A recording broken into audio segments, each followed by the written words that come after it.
सोचे बगैर कि पाकिस्तान में क्या लोगों के घरों में कोई ऑयल निकल आया, पर इनवाइस 60 रुपीज़ सजेस्ट कर दिए हैं। जो मैंने सिस्टम लेना है प्राइवेट कंपनी से 1.5 मिलियन मैंने सिस्टम की कॉस्ट पे करनी है, उसके बाद 3.5 मिलियन पर एनम और 60 रुपीज़ पर invoice whichever is higher, ये मैंने उस कंपनी को पे करना है। यूनिफॉर्म एक प्रेस्टीज है। अगर आपके बंदे शर्मा रहे हैं, अवॉइड कर रहे हैं, तो सोचें कि आपने महकमे को किधर ले गए हैं। वो लोग पहन के नहीं निकलते, अगर रास्ते में पकड़ के जूतियाँ ना मारे कुछ भी समझ के। इंस्पेक्टर ने घर से मोटरसाइकिल पे गाड़ी पे निकलना है, रास्ते में उसकी टांगें कोई तोड़ देगा तो चेयरमैन ने तो नहीं आगे बचाना, ना ही हमने बचाना है। अपने हालात ठीक करें, तो ये असल बात तो यही है ये कि FBR अपने हालात ठीक करे। स्टेट को होश के नाखून लेने चाहिए। अब उसको मैं एक्सप्लेन करता हूँ। हमारी कोर्ट्स को देखना चाहिए। आपने कहा बेतौकीर कर दिया, ये लफ्ज़ हल्का है, इन्होंने उसको कुछ और ही कर दिया है। हाई कोर्ट को ना सिर्फ आपने ट्राइब्यूनल के बराबर कर दिया, ट्राइब्यूनल से नीचे कर दिया। 20 मिलियन अबव तो सुनना ट्राइब्यूनल ने है। औज़ुबिल्लाहिमिनश्शैतानिर्रजीम, बिस्मिल्लाहिर्रहमानिर्रहीम। इंतहाई शॉर्ट नोटिस पर बहुत सारे हमारे दोस्त मौजूद हैं और हमारी खुशकिस्मती है कि आज वही सजाद भट्ट साहब एडवोकेट सुप्रीम कोर्ट हमारे दरमियान मौजूद हैं और हम इनके आज इल्म से, इनके नॉलेज से हम कोशिश करेंगे मुस्तफ़ीद हों। तो इनके लिए स्पेशल रिक्वेस्ट की है, इनके पास का टाइम भी है तो प्रोग्राम हमारा मुख्तसर होगा। और पॉइंट ऑफ सेल के ऊपर और इनकम टैक्स सेक्शन 428 इसके ऊपर हमें कहा गया था जी कि बहुत सारे मेम्बरान की तरफ से ये बहुत बड़ा मसला बना हुआ है। हर डॉक्टर, हर हॉस्पिटल और इसके बाद हर स्कूल, कॉलेज, ब्यूटी पार्लर, वकील और सब इस तरह के जितने भी मुख्तलिफ प्रोफेशन हैं वो सब पर point of sale income tax में लगाया गया है। पहले तो इशू आ रहा था जी कि पॉइंट ऑफ सेल के ऊपर कि क्या सेल टैक्स नंबर लगवाना है, क्योंकि इनकम टैक्स का कानून है तो इसमें हमने सेल टैक्स नंबर तो नहीं लगवाना। लेकिन जब इसके ऊपर नई लेजिस्लेचर हुई है और नया तरीक़ेकार FBR ने वज़ा किया तो उन्होंने कहा जी कि आप इनकम टैक्स में रह के ही पॉइंट ऑफ सेल लगाएंगे, लेकिन जो पॉइंट ऑफ सेल का तरीक़ेकार क्या होगा वो अभी तक इस पर बिल्कुल खामोशी है। इसके ऊपर हमने आप सजाद भट्ट साहब से गुजारिश की है कि वो तशरीफ़ लाएँ और इन मौज़ूआत पर रोशनी डालें। तो तिलावत कुरान पाक से मैं आज के लेक्चर का आगाज़ करने के लिए अबू बकर साहब से गुजारिश करूँगा तशरीफ़ लाएँ और तिलावत कुरान पाक से आज का लेक्चर का स्टार्ट फरमाएँ। औज़ुबिल्लाहिमिनश्शैतानिर्रजीम, बिस्मिल्लाहिर्रहमानिर्रहीम। अलम तर कैफ़ फ़अल रब्बुका बिअस्हाबिल फ़ील, अलम यजअल कैदहुम फ़ी तज़लील, वअरसल अलैहिम तयरन अबाबील, तरमीहिम बिहिजारतिन मिन सिज्जील, फजअलहुम कअस्फ़िन मअकूल। सदक़ल्लाहुल अज़ीम। बिला किसी ताख़ीर सदर मोहतरम जनाब मलिक ख़ादम हुसैन मित्रा साहब से मैं गुजारिश करूँगा तशरीफ़ लाएँ और एजुकेशन कमेटी बीएंगे चेयरमैन में इसका इनिशिएटिव हमने लिया है, तो इनकी परमिशन से, इनके हमें रहनुमाई से और इनके बाकायदा हमें कहने पहले हमने सारा इनिशिएटिव लिया, तो मलिक ख़ादम हुसैन मित्रा साहब ये लाजमी अपना ख़िताब फरमाएँ। जी जनाब। बिस्मिल्लाहिर्रहमानिर्रहीम। मैं बहुत ज़्यादा ममनून हूँ जनाब मोहतरम वहीद शहज़ाद भट्ट साहब का कि उन्होंने अपनी इंतहाई मसरूफ़ियत के दिनों में, टाइम में थोड़ा सा हमारे लिए टाइम निकाला और हमारे बार के मेंबरान की इस्तिफ़ादा के लिए अपना एक लेक्चर देने जा रहे हैं। शार्ट नोटिस देने की वजह से मेंबर्स को हमारी तरफ से मेंबर्स की कसीर तादाद नहीं आ सकी, लेकिन इंशाअल्लाह ये जो रिकॉर्डिंग होगी वो तमाम मेंबर्स उससे यकीनन मुस्तफ़ीद होंगे और अपने क्लाइंट्स को बेहतर तौर पे खिदमत जो है ना उनकी के लिए अपनी खिदमत बेहतर तौर पर सर अंजाम दे सकेंगे। बहुत शुक्रिया।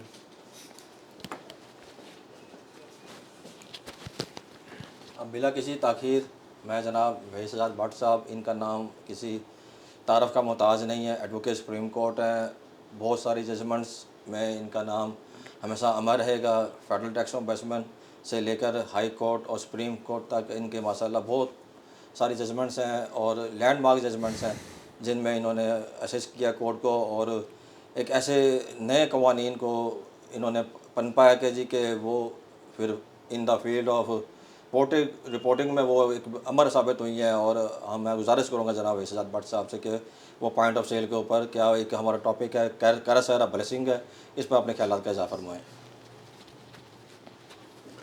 बिस्मिल्लाहिर्रहमानिर्रहीम। अब मैं अप्रैल 2025 में हम लोग बैठे हैं। मार्च 24 में एफबीआर ने एक एसआरओ इशू किया, SRO 428, online integration of business and configure और retail outlet with FBR e computerize system.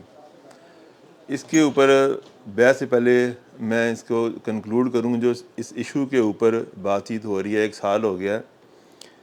There can be no peace without justice, no justice without law, and no meaningful law without a court to decide what is just and lawful under any given circumstances।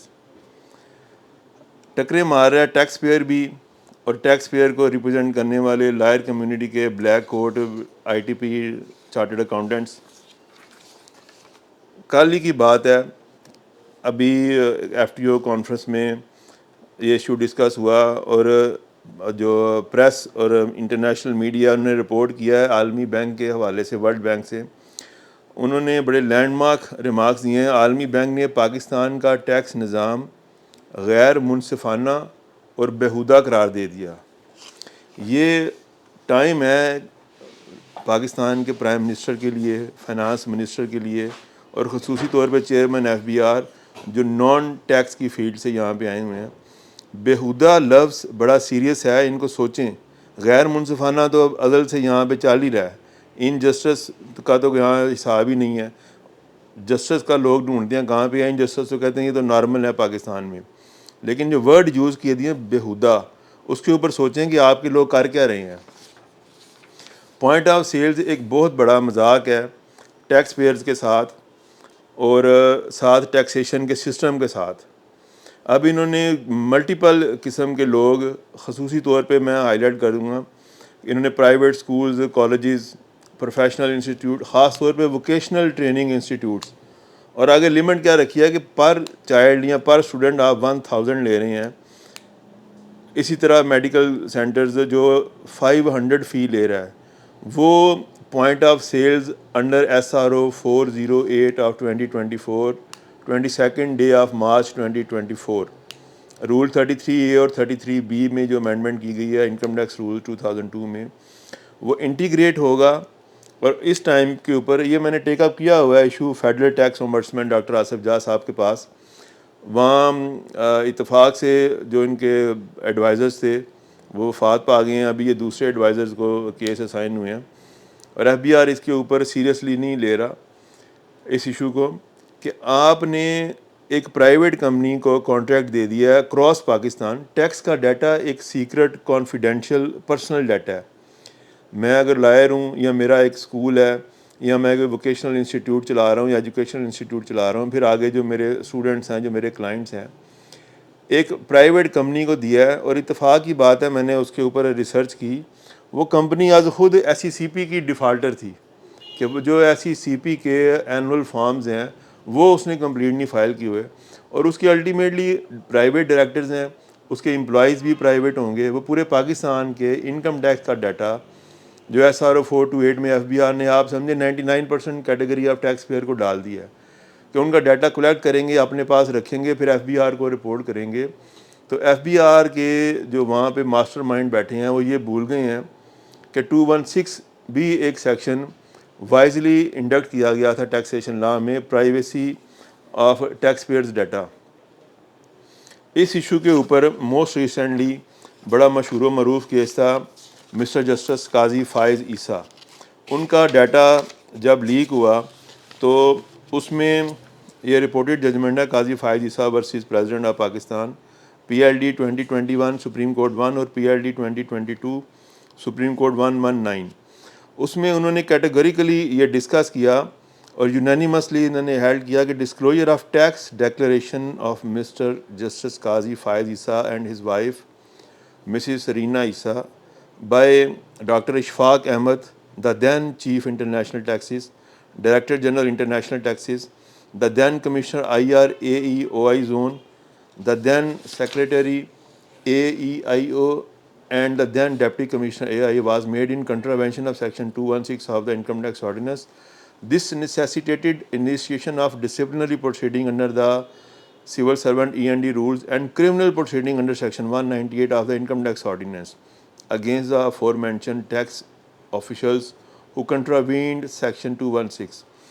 ये एक $1 million question है कि एक supreme court के जज और उसकी बीवी का टैक्स डाटा लीक करने पे सुप्रीम कोर्ट ने कहा कि इन सब को प्रोसिक्यूशन है कि इनको जेल भेजें, और अभी ये सारे लोग FBI में OSD हैं, कोई इनके पास चार्ज नहीं है। तो एक FBI के जो मास्टरमाइंड हैं पाकिस्तान का सारे टैक्स पेयर का डाटा एक प्राइवेट कंपनी को कैसे दे सकते हैं एक SRO इशू करने के बाद? इसका क्वेश्चन का कोई किसी ने अभी तक आंसर नहीं दिया। आगे इस इशू के ऊपर जो टैक्स पेयर डाटा ब्रीच है, इत्तेफाक से FBI के ख़िलाफ़ फेडरल टैक्स ओम्बड्समैन ने मुख्तलिफ पीरियड्स के ऊपर बड़ी कैटेगोरिकल फाइंडिंग दी हुई हैं कि यहाँ पे क्रेडिबिलिटी नहीं है इन लोगों की। 2014 PTD 1424 FBI proceed against tax employees found involved in perpetration of fraud and bring them to justice, particularly those in the higher ranks. Restructure PRAL and IRL with the view to transform them into a proactive agent of sales tax fraud prevention detection. 2014 PTD 1353. Maladministration on the part of FBI involving negligence and incompetence, whether through extreme vulnerability of FBI system was demonstrated publicly, CEO PRAL was not ready to accept the naked truth. 2014 PTD 1353. The complainant then demonstrated how the withholding tax statement of a government department could be successfully filed, and he filed the withholding statement of Election Commission of Pakistan, Federal Public Service Commission, Cabinet Division and FTO Secretariat. With permission, he successfully manipulated the FBI e-system to show himself as an employee of FTO Secretariat who was paid a salary of 25 million with income tax deducted on his salary of 5 million rupees.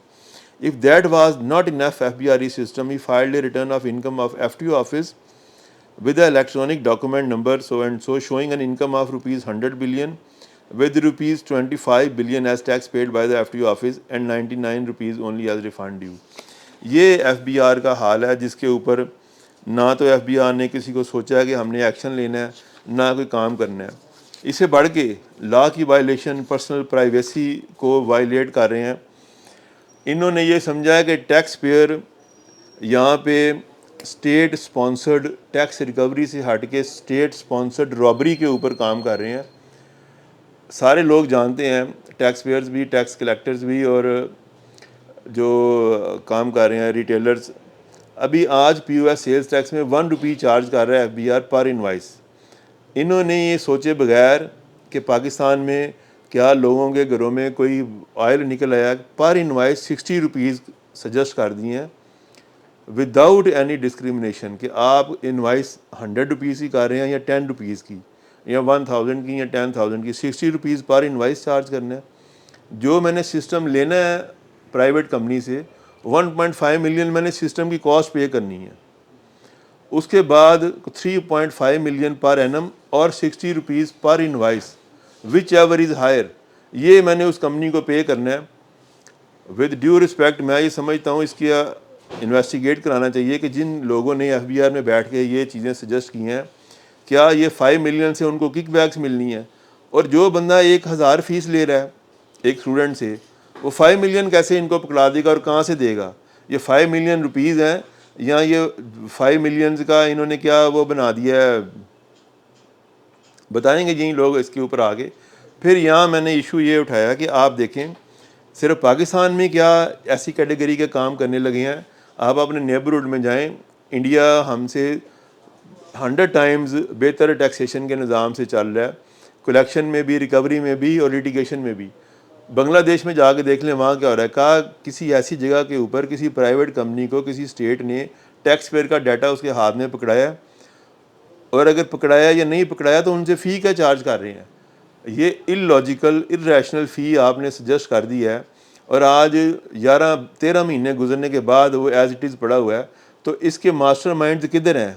FBI के लंगड़ियाल साहब सोचें कि वो क्या काम कर रहे हैं कि आपको वर्ल्ड बैंक कह रहा है गैर मुनसिफाना बेहुदा निज़ाम आज ख़ुद कुछ नहीं है, निज़ाम को चलाने वाले पीछे रियल पर्सन हैं, जैसे मैं हूँ और आप हैं, और आपके नीचे आपके मेंबर्स हैं, और मेंबर्स के नीचे आपके कमिश्नर, चीफ कमिश्नर्स हैं, और आगे जो पॉलिसी बनाने वाले लोग हैं। इस चीज़ को सीरियसली सोचें कि लोग पाकिस्तान का मजाक किस हद तक उड़ा रहे हैं। टैक्सेशन के बगैर कभी कोई मुल्क नहीं चल सकता, और अगर इस निज़ाम को वर्ल्ड बैंक, जिसकी आगे हम बैगिंग कर रहे हैं हमेशा से, वो कह रहा है बेहुदा निज़ाम बन गया है। सीरियसली सोचने के लिए ये अब टाइम आ गया है कि आप इस निज़ाम को टैक्सेशन के लिए बेहतर करें कि लोग वॉलंटरीली कंट्रीब्यूट करें, और मुनसिफाना निज़ाम के लेके आएँ कि लोग खुश हो के टैक्स को कंट्रीब्यूट करें। वो इसको टैक्स रॉबरी ना समझें जो आपके लोगों ने बना दिया है। अभी IMF ने कहा कि अगर आपका बजट शॉर्ट होगा तो आप इस तरह करेंगे, तो आपके लोग समझ लेते हैं कि हमने अगर 100 रुपीज़ का बजट अनाउंस कर दिया है, अगर नहीं रिकवरी होगी तो ये हमारा राइट बन गया है, अब हमने इसको टैक्स रिकवरी मोड में लोगों से ले लेना, और किन लोगों से लेना है जो पहले ही टैक्स दे रहे हैं। तो इसीलिए ये आगे से फिर वहाँ से रिमार्क्स आते हैं, बेहुदा गैर मुनसिफाना निज़ाम। Thank you very much sir. Any question? ये व्हाट्सएप ये जो 15 लाख का आप अभी फरमा रहे हैं कि उन्होंने फीस रखी है, तो ये हर उस रिटेलर यानी जो भी सर्विसेज देगा, या फ़र्ज़ करो कोई POS लगवाएगा तो उसके लिए है, या ये रजिस्ट्रेशन कंपनी के लिए है जो 3-4 कंपनियां उन्होंने अप्रूव कर दी कि ये POS सिस्टम जो है ना इंस्टॉल करेंगी? देखें, ये कितनी कॉमन सेंस की बात है। किसी को यकीन नहीं आ सकता ना कि मैं टैक्स पेयर, उसने कहा कि हर टैक्स पेयर ने, आप ऐसे समझ लें जैसे मैं एक प्राइवेट कंपनी से सॉफ्टवेयर लेने जाता हूँ, वो कहता है आपकी ये आपका सिस्टम है, मैं आपको सॉफ्टवेयर बना के दूंगा, इतने मेरे चार्जेस हैं। सॉफ्टवेयर इन्होंने जो बनवा लिया है आपके कंप्यूटर में इंस्टॉल करने का 1.5 मिलियन उसने लेना है पर टैक्स पेयर, पर ग्रुप नहीं। और इनवाइस देखें ना, आपकी ABC कंपनी है, एक आपने पहले अप फ्रंट उनको 1.5 मिलियन पे करना है, फिर आपने 3.5 मिलियन देना है एनुअली, या हर इनवाइस का 60 रुपीज़ पर इनवाइस। ये सिस्टम इन्होंने अभी इंट्रोड्यूस किया है। क्या ये पॉसिबल है? क्या ये जो है ना वो एक मिसाल कहते हैं कि मरते को मारे शाह मदार, क्या ये वो वाली मिसाल तो नहीं है कि जो है ना बड़ी मुश्किल से लोग यानी वॉलंटरली भी और गवर्नमेंट की पॉलिसियों से भी टैक्स अदा करते हैं ताकि मुल्की ख़जाने में यानी कंट्रीब्यूशन हो, हमारा मुल्क खुशहाल हो, हमें मतलब है सर्विसेज गवर्नमेंट जो है ना, जो स्टैट्यूटरी सर्विसेज हैं वो गवर्नमेंट दे। तो क्या ये मुमकिन है कि in addition to already payment of huge amount of taxes कि ये 15 लाख की अमाउंट टैक्स पेयर अदा करेगा, और ये कैसे पॉसिबल हो सकेगा? ये आया ये निज़ाम जारी रह सकेगा या नहीं? इसका हल कई सदियाँ पहले हज़रत अली रज़ी अल्लाह अन्हु ने दिया था कि जो कुफ्र का निज़ाम चलता है, जुल्म का निज़ाम नहीं चलता। और इसके लिए थोड़ी देर पहले अगर आप देखें तो KPK से कुछ लोग आए थे, FBR, उसके बाद दोबारा नहीं कहा। उन्होंने कहा कि चेयरमैन साहब हम पंजाब में नहीं हैं, अगर आपका इंस्पेक्टर आएगा हमारा POS बंद करवाने के लिए तो साथ एम्बुलेंस लेके आए, वो अपनी टांगों पे वापस नहीं जाएगा। मैंने एक क्लिप देखा था, उसके बाद कभी कोई जवाब नहीं आया, ना KPK में ये गए हैं। भाई आपने तो हद कर दी है 1.5 और 60 रुपीज़। यहाँ तो लोग 20 रुपये की रोटी लेने के लिए मसला पड़ा होता है। आप कहें जी नॉइस के ऊपर 60 रुपये मैंने FBR को देने हैं। बेसिकली FBR को इनडायरेक्ट ये किक बैक्स हैं। 60 रुपीज़ की नॉइस दुनिया में किधर आप ले रहे हैं जाके? ये ना चलना है ना होना है। इन्होंने आंखें बंद करके अपनी, जैसे होता नहीं आप किक बैक्स कैलकुलेट करते हैं, जी इतने की ये रोड बनेगी, इतने में ये आएगा और ये मेरे आ जाएंगे। उसने कहा जी इतने टैक्स पेयर हैं, सपोज 2 मिलियन 3 मिलियन आते हैं, 1.5 मिलियन ये आ जाएगा, 3.5 ये आ जाएगा, और मैं यहाँ जाके दुबई में रिसीव कर लूँगा। इसकी इन्वेस्टिगेट करें, ये पीछे इन लोगों का माइंडसेट ये निकलेगा जिसने ये प्रपोजिशन बना के दी। और फिर एक प्राइवेट कंपनी को, भाई ये इमरान साहब बैठे हैं, इमरान साहब कंप्यूटर के एक्सपर्ट हैं, मैं एक टैक्स पेयर हूँ, आप हैं, मुझे क्या लेना देना कि FBI ने इनके साथ कांटेक्ट कर लिया, मैं अपना डाटा इनको क्यों दूँ। इन्होंने आगे 50 एम्प्लॉइज़ रखे हैं, वो डाटा देखें मैं इस बंदे के साथ टर्न ओवर कर रहा हूँ, वो मेरा बिजनेस सीक्रेट को क्यों चेक करें और जाके आए किसी और बंदे को दें। कल को मैं कहता हूँ जी इमरान साहब आपके मिस्टर ए ने ये डाटा ब्रीच किया है, कहेंगे जी मैंने इसको टर्मिनेट कर दिया, तो फिर पाकिस्तान आपने सारा FBI भी ठेके पे दे दें।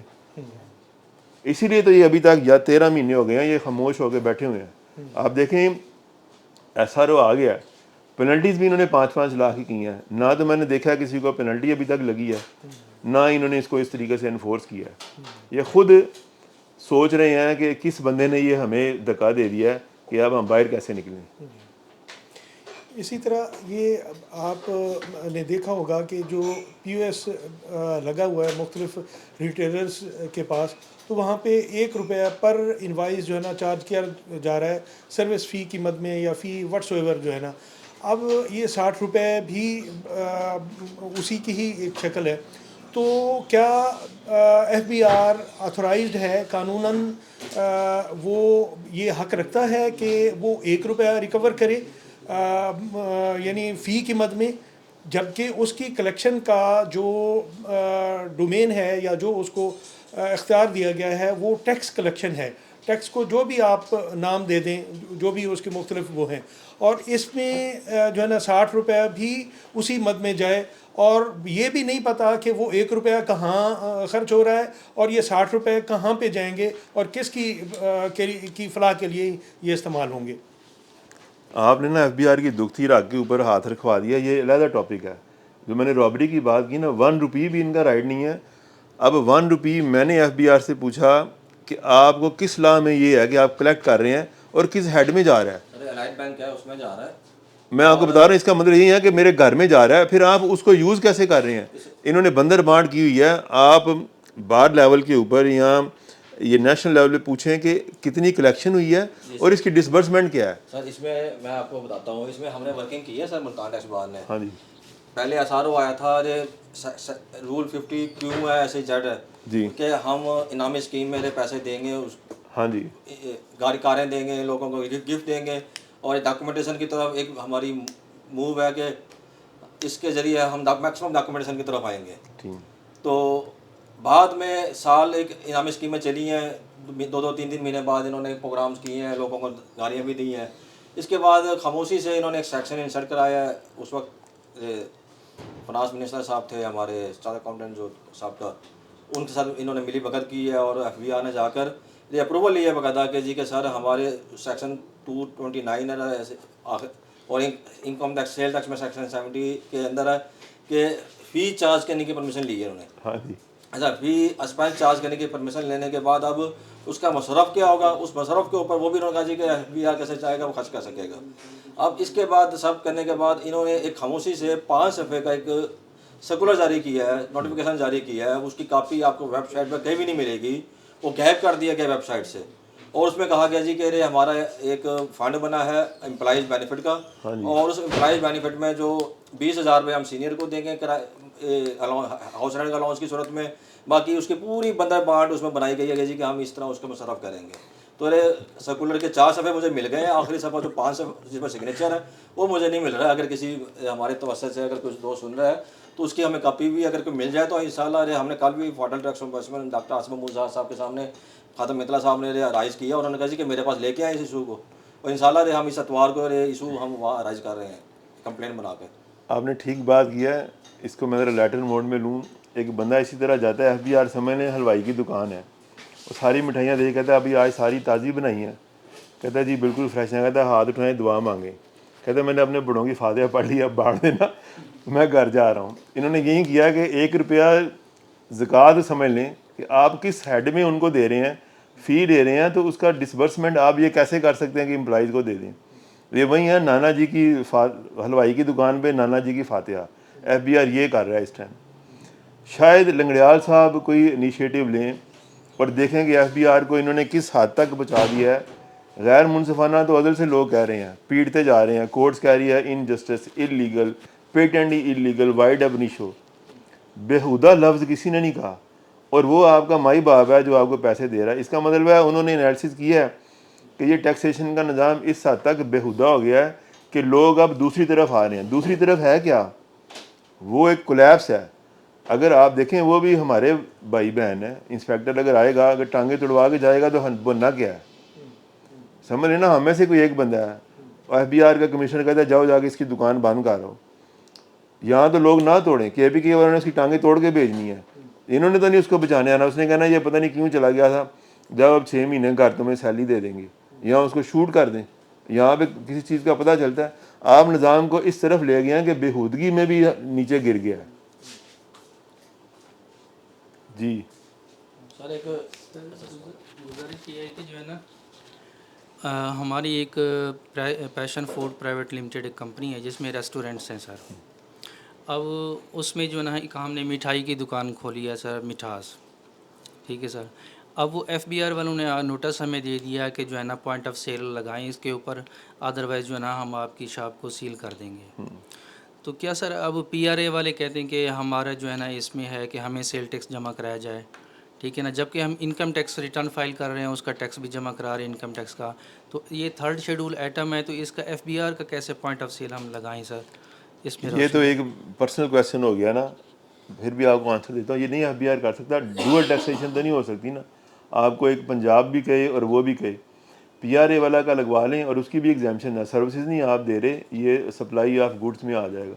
सही। और 3rd शेड्यूल आइटम है, तो इवन पॉइंट ऑफ सेल लगा के भी एग्जाम करेंगे। आपको ये डिबेट इनके साथ करनी चाहिए, ना कि खामोश होकर बैठे कि आप मुझे जस्टिफाई करें अपने एंड के ऊपर कि मेरी वो 0 रेटिंग में आ रही है या स्पेशल कैटेगरी की आ गई है, तो मुझसे कहाँ लें? फिर मुझे PRA भी साथ कह रहा है। पहले आप लोग आपस में तो सेटल कर लें, प्रोविंस ने टैक्स लेना है या फेडरेशन ने लेना है, और लेना है तो किस हेड में लेना है। डबल टैक्सेशन तो नहीं हो सकती। जी सर। जी, ये जो हम POS की बात कर रहे हैं ना, ये इनकम टैक्स का POS है। ये फ़र्क है, 1 रुपये का जो PS चल रहा है वो सेल्स टैक्स में चल रहा है।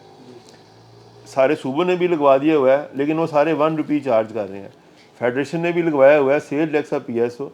ये अगर आप SRO पढ़ेंगे 4 to 8, इसमें सारा पाकिस्तान आ रहा है, और ये 60 रुपीज़ पर इनवाइस है अंडर इनकम टैक्स लॉ। यानी कि आप एक ही इनवाइस एक टाइम के ऊपर 1 रुपया देंगे, वो भी FBR को जो सेल टैक्स में जा रहा है, और उसी इनवाइस के ऊपर 60 रुपये और चार्ज करेंगे कि मैं इनकम टैक्स में भी रिपोर्ट करने लगा हूँ। मसलन कि अब ब्यूटी पार्लर का जो खर्चा होगा उसमें 60 रुपये का भी इजाफा हो जाएगा। और ये सर 2010 से कानून आया हुआ है, 25 आ गया, तो इस पर इम्प्लीमेंटेशन 5 साल क्यों रुकी रही है? इस पर भी ज़रा 1 रुपए की आप अगर परचेजिंग करेंगे किसी भी चीज़ की, तो आप उन्हें 1 रुपए की इनवाइस जब आप कहीं से कोई चीज़ लेंगे, तो वो 1 रुपए की इनवाइस जनरेट करते हुए आपको 63 रुपये देने पड़ेंगे। 1 रुपया वो जिसकी आपने वो अपनी वो चीज़ ली या जो सर्विस ली, और 1 रुपया POS की जो सेल्स टैक्स में फ़ीस है, और 60 रुपये इनकम टैक्स की फ़ीस। ये अजीब सा मतलब हमारे मुल्क में निज़ाम चल रहा है। जिस इदारे का जो मुँह यानी उसके दिल में आती है उसी के मुताबिक वो अपना यानी वो कर देता है। कोई कानून, कोई कॉन्स्टिट्यूशन, किसी पे कोई अमल दरामद नहीं है। क्या कॉन्स्टिट्यूशनली ये फ़ी चार्ज कर सकते हैं? बजट में या किसी भी उसमें फ़ी तो वैसे ही मतलब कानूनन चार्ज नहीं कर सकते। नंबर जजमेंट्स हैं आला अदालत हाई की, लेकिन ये पता नहीं FBR वाले क्या चाह रहे हैं। ये जनाब आपसे FBR वाले, आपने तो बात की ना 1 रुपये पे 62। अब रैशनली देखते हैं, जैसे उसने कहा है कि 1000 रुपीज़ पर स्टूडेंट। आप उस स्कूल की उस यहाँ वोकेशनल इंस्टीट्यूट बड़े फ्री काम कर रहे होते हैं, उसने लिख दिया हर वोकेशनल इंस्टीट्यूट ने POS में आना है और ये इनवाइस देनी है। 1000 रुपीज़ वाला कितने लाख स्टूडेंट होंगे कि वो 35 लाख तक पहुंचेगा। 3.5 मिलियन उसने देना ही देना है एनुअली, 60 रुपीज़ के हिसाब से पर इनवाइस पर चाइल्ड या पर स्टूडेंट। फिर 500 आपने डॉक्टर पे लगा दिया है। भाई वो कितने मरीज़ देखेगा कि वो 35 लाख तक पहुँच जाए? फिर मरीज़ों से 35 लाख इकट्ठा करके या स्टूडेंट से इकट्ठा करके FBR को कैसे वो देगा और कितने लोग लेके आएगा? ये टोटली इलॉजिकल, इलीगल काम इन्होंने किया है। कलेक्शन वाइज भी आपने क्वांटम जो कर दिया है, ये कोई भी इसको जस्टिफाई नहीं कर सकता।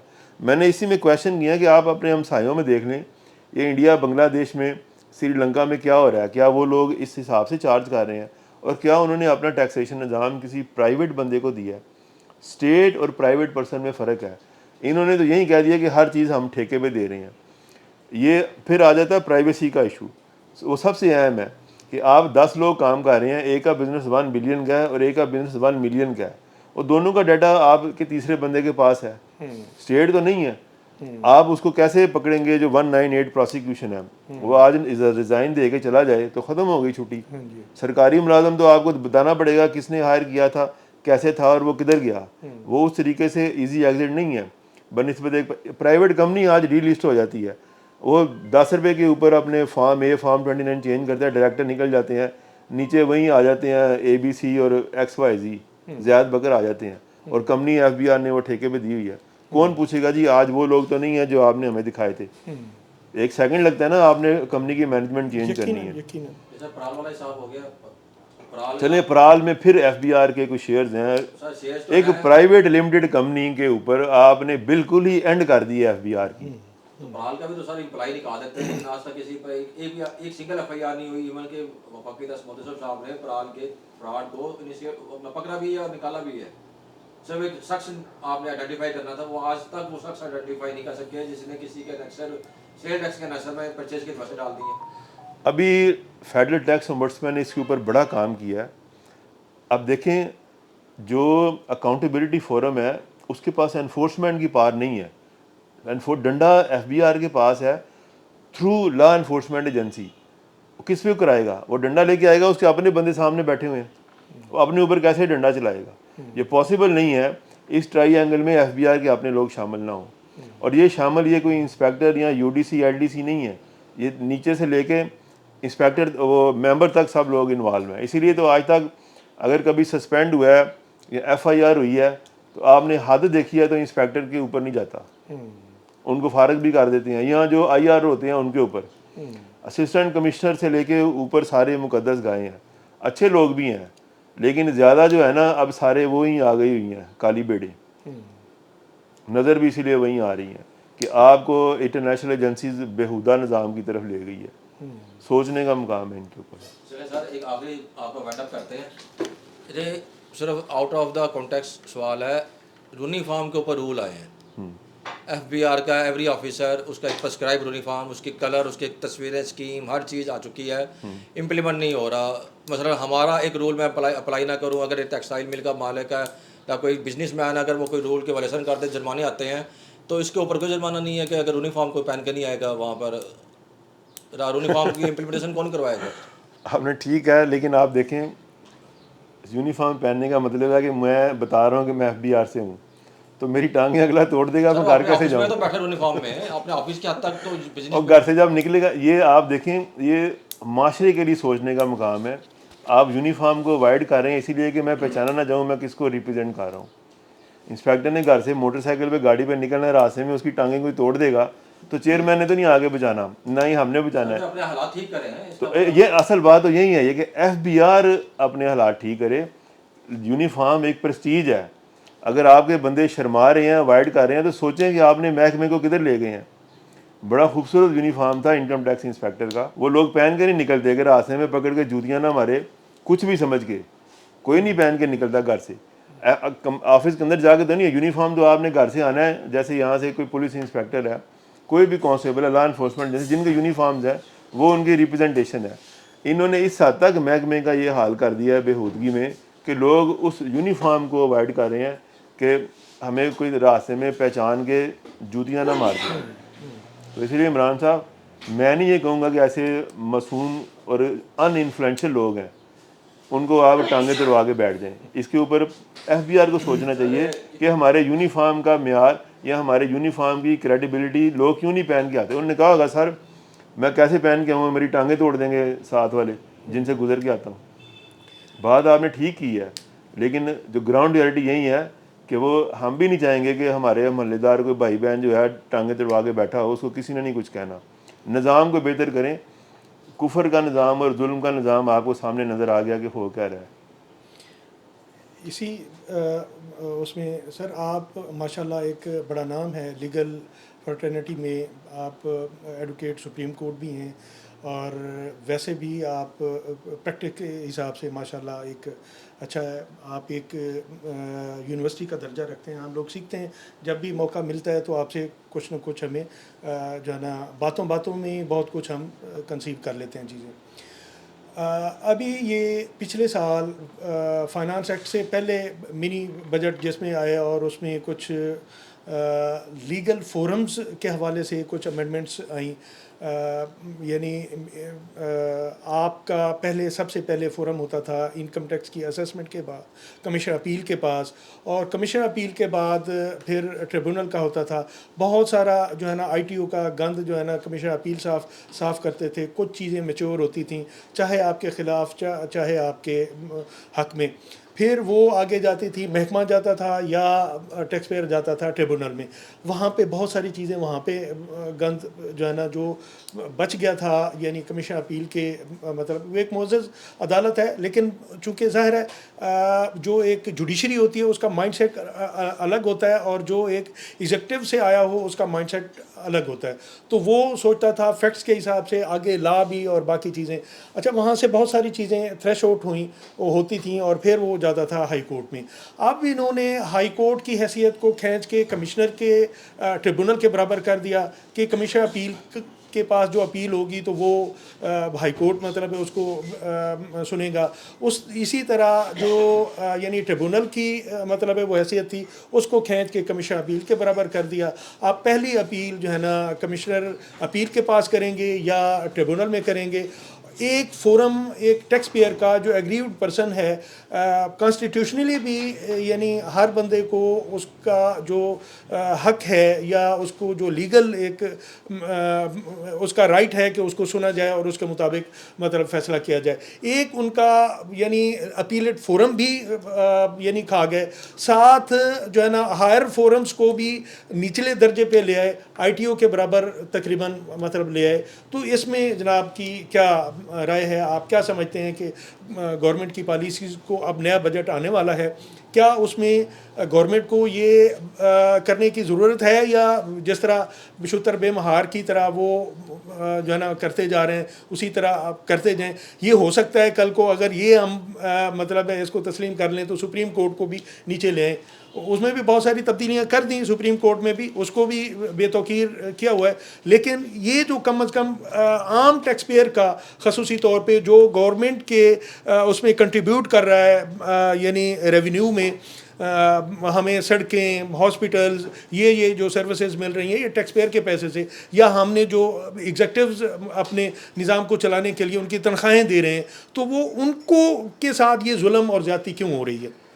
इस सारी चीज़ का जवाब अगर एक लफ्ज़ में दूँ ना तो ये जो सिस्टम है ना अपीलेट फोरम के चेंज का, ये है बेहूदगी। स्टेट को होश के नाखून लेने चाहिए। अब उसको मैं एक्सप्लेन करता हूँ।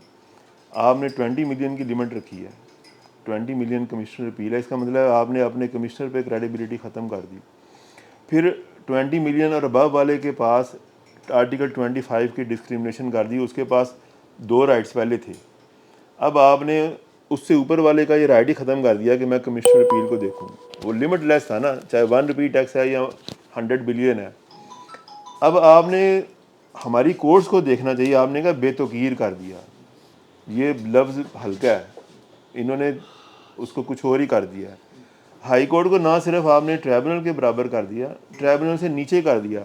20 मिलियन अबव तो सुनना ट्राइब्यूनल ने है, और 20 मिलियन वाली अपील ट्राइब्यूनल की जगह हाई कोर्ट की एक डीबी सुन रही है। ना सिर्फ उसने अपील सुननी है बल्कि उन्होंने 2 सीनियर जजेस को इनकम टैक्स इंस्पेक्टर बना दिया। आप मेरा रिकॉर्ड चेक करें, अगर आपने लॉ देखा है, मकसद क्या है, मैंने रिकॉर्ड सबमिट करना है हाई कोर्ट में, वो एग्जामिन करेंगे। Question of fact high court बैठ के देख रही है, तो क्या फिर जो ऊपर सुप्रीम कोर्ट है वो कमिश्नर का रोल प्ले करेगी? Question of fact, books of accounts, verification of expenditures, ये कि इनकम टैक्स इंस्पेक्टर का आईटीओ का काम है। इसको हाई कोर्ट की डीबी देखेगी तो सुप्रीम कोर्ट फिर आगे कमिश्नर बन के फैसला करेगी। ये कोर्ट्स का काम है, कुछ लोग इसके ऊपर काम कर रहे हैं, इसको रिवर्स होना चाहिए। कमिश्नर अपील का आपको भरोसा नहीं है तो आप अपनी सर्विस में चेंज लाएं, इसको यू टर्न को ब्लॉक कर दें कि जो बंदा ऑप्ट करेगा कमिश्नर अपील सिस्टम बनाए, वो आगे ट्राइब्यूनल जाएगा मेंबर अकाउंटेंट, वो नीचे चीफ कमिश्नर नहीं आएगा। वो लोग डेडिकेटेड आएंगे कमिश्नर अपील के फोरम पे जिन्होंने एपलेट फोरम पे काम करना होगा, बेहतरी आएगी ना। उसको पता, उससे ये नहीं होगा कि मैं अगर डिमांड कंफर्म करूंगा तो मुझे चेयरमैन खुश होकर चीफ कमिश्नर बना देगा। उसने इधर नहीं वापस आना, उसने ऊपर ही जाना है मेंबर ट्राइब्यूनल जितने सर्विस की पूरी होती है। और इसको रिवाइव करें, चाहे 1 रुपये का टैक्स है या 1 बिलियन का है, हर टैक्स पेयर को वो राइट ऑफ पे होना चाहिए। और आपको अगर कुछ भी नहीं है तो आप इंडिया और ये बांग्लादेश में जाके देख लेना, वो पागल लोग तो नहीं है। आपका तो उसके आगे नेग्लिजिबल है टैक्स कलेक्शन और टैक्स पेयर, और आप कह रहे हैं कि हम अपने निज़ाम को, इन्होंने इतना शोर मचाया हुआ है जी, इतने ट्रिलियन रिकवरी है। इसको ख़त्म करता हूँ बेहूदगी को। इस्लामाबाद में DB1 ने एनालिसिस किया विद होल्डिंग टैक्स की असेसमेंट का 161 का 2.5% से ज़्यादा डिमांड नीचे वालों ने खुद नहीं कंफर्म की थी, इतनी बनती है जो कमिश्नर अपील ने कंफर्म की हुई थी। सपोज वहाँ पे उसने किया 1 बिलियन की, तो 25 मिलियन से ऊपर उसने कहा इससे ज़्यादा टैक्स इसमें है ही नहीं। तो आपने 2.5% वाले टैक्स को 100 बना के प्राइम मिनिस्टर को और ये IMF को कोड किया हुआ जी हमारा इतना रेवेन्यू कोर्ट्स में है, और कोर्ट इसको ख़त्म कर रही हैं। एक ये बात है। दूसरी बात, ठीक है आपको फोरम पे बिलीव नहीं है, निज़ाम लेके आए हैं अकाउंटेबिलिटी का, कॉस्ट का। अगर असेसमेंट रिवर्स हो जाती है हाई कोर्ट से जाके, तो आप उस बंदे को साथ घर भेजें। हाई कोर्ट कितना काम करेंगे आप? अगर वहाँ पे 65,000 अपीलें कर देंगे तो हाई कोर्ट तो फिर जाके सिर्फ टक्कर ही मारेगी। आप अपने ऊपर अप्लाई करें ना। आप 5 से ज़्यादा प्रोडक्टिव केसेस के ऊपर काम नहीं कर सकते। 5 भी बहुत ज़्यादा है। अगर एक बंदे ने काम करना है ना, एक दिन में कोई आपने अच्छी चीज़ प्रोड्यूस करनी है, एक आर्डर है, चाहे वो असेसमेंट आर्डर हो, मैं अपनी मिसाल दे रहा हूँ, चाहे एपलेट आर्डर हो, चाहे कोर्ट का आर्डर हो, इससे ज़्यादा आप मेहनत से काम करके एक दिन में नहीं निकाल सकते। वर्किंग आवर्स 24 नहीं होते, 5 घंटे बैठे हैं। जो प्राइम वर्किंग आवर्स है ना वो 3 ही है, चाहे ब्रेक लगा लें या कर लें, उनमें एक ही चीज़ अच्छी निकल सकती है। और अगर आपने ये कहना है कि 2 + 2 22 और एक जगह कहना है 2 + 2 0, तो फिर चाहे आप 35,000 ऑर्डर निकाल दें। सिस्टम को चेंज करें। आज तक किसी असेसिंग ऑफिसर को घर नहीं भेजा कि आपने ये डिमांड गलत निकाली है। उसको ऐसे चक्कर में डालेंगे, इंक्वायरी इन्वेस्टिगेशन, 2-3 साल वो रगड़ता रहेगा, आखिर में आकर नहीं चलो जी माफ़ कर दिया, ये बोनाफाइड मिस्टेक थी। और भाई इस बोनाफाइड मिस्टेक की स्टेट ने कितनी कॉस्ट बियर की है? ये कहते हैं कॉस्ट वही है जो मैंने फ़ीस जमा कराई है, और जो पूरे RTO का टाइम लगा है उसको कॉस्ट में कन्वर्ट नहीं करना आपने। RTO की एस्टेब्लिशमेंट चल रही है, कमिश्नर अपील है, ट्राइब्यूनल के 2 मेंबर बैठ के काम कर रहे हैं, हाई कोर्ट की DB, वहाँ का पर मिनट कॉस्ट निकाले ना क्या है। इस्लामाबाद हाई कोर्ट के चीफ जस्टिस की पर डे कॉस्ट 1.6 मिलियन है एस्टेब्लिशमेंट की उसकी कॉस्ट। तो उसको कन्वर्ट करें, उसने कितनी अपीलें सुनी है। ये कॉस्ट इनको नज़र नहीं आ रही कि मैंने वहाँ पे डिमांड निकाली और उसने डिमांड कर दिया या ख़त्म कर दिया। उस बंदे को भी घर भेजें ताकि लोग हमें बेहुदा निज़ाम की तरफ ना लेके जाएं। शुक्रिया। तो इसके साथ ही मैं वाइंड अप करूँगा। Multan tax bar association executive party और education committee chairman Mohammad Imran Ghazi को इजाज़त दें। अल्लाह हाफिज़।